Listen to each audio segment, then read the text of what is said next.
mizo te kan om chung chon a choi to lawang aral to lawang kan ti tur zinga mi hla thaler tui walong ei upai flal toya phua Stacy Puntain aron sa helai nia a choi don to lo ti chu hriat renga mizo te kan om chung hian thang thara piangin aron sathar le zela avarzon tlemin ron her boka originality bolo hian angai nom em ni helai tin aron chu adante le eng mo han ngai to phei chonin he hla hi athu sim simian mian ne thin katia ama pue flal toya an nu na tanga aron phua chu ania ei a ring nun jin kong kha han ngai to chonin ngai to thlen chon he lai angai nom chiang ani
hey hetiang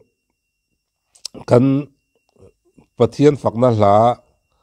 chuai mi lo tur rom phua chuak tu te zinga pu f upa f l to ete tin upa sang lian thanga te an ro pui hi ka tia nia hey an ni po an hring nuna tikhan pathian rong bol ten tin mo han kal zaka an ti zaka amara chu mi hring an ni na alo langat tharau hlangin an la nung bik lawa ti sual thei dai sual pal thei rap sual pal thei an ni zia aron langa han rap sual han dai sual zawa amara chu mi in pathian nei to chuan han dai sual pal zau la han ti sual pal zau oma khan he thin lungi anat thin ziate pathian tel lo chuanin engma ani lo ziate anron mu chiang zualin anron pholang chuak chiang thiam em mai ni ei zakopa pathian ti te po mizote kan om chung chuan a chuai don to lo ti tur ani a chan chu ani he la po thang thar piangin anron sathar le zela khatiang chi khane he mi hla pani phei chu ni sarmon ro pui takan ni hi ka ti lo thei lawa han ngai to chena athu han ngai to chena athu han chen tak phei chonin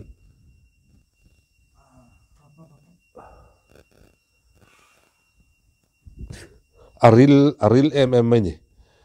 nuna hian thuan soi mol thinen ka ria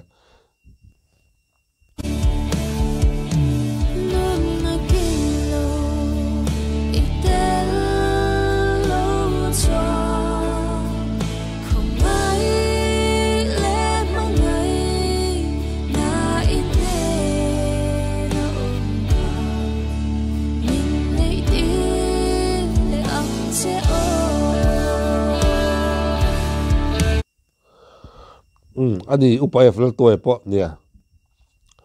ti khan rong bol na tam takan kala an lo zawa I he lai aron ti chok aron pu choka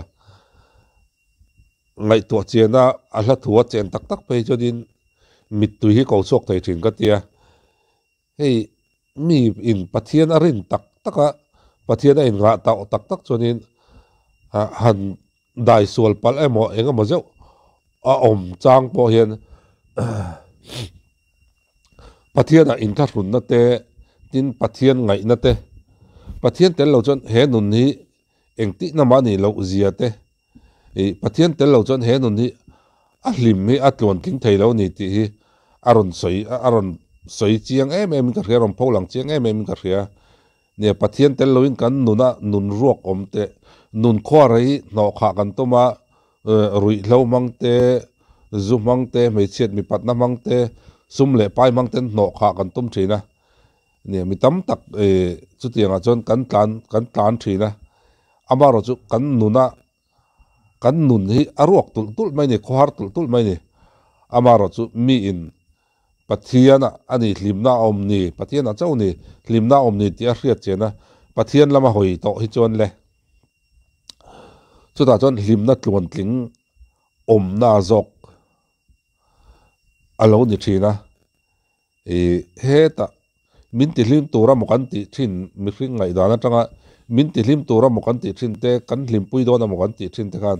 min lo ti hlim ngai lowa kan nun khuwa ti hara ati ruaka amaro chu ano khat tu tur dik takin ano kai chon nun hi a hlim thina ni ti hi min mu chian ti thin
Nelal Davida pon alo soya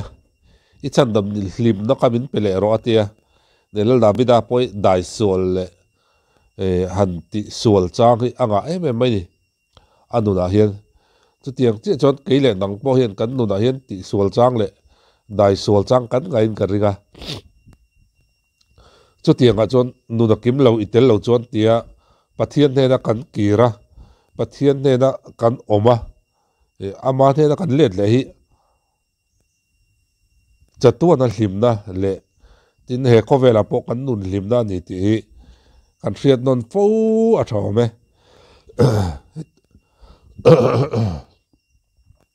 ka ritang pik lu tukang ngai nam thlot lo milo thatiam te hey Stacy punte hi tunlai kan pathian fakna la satu jon ka du em te zinga menia a o hi ngai no be ya tin chumi piala ma chunin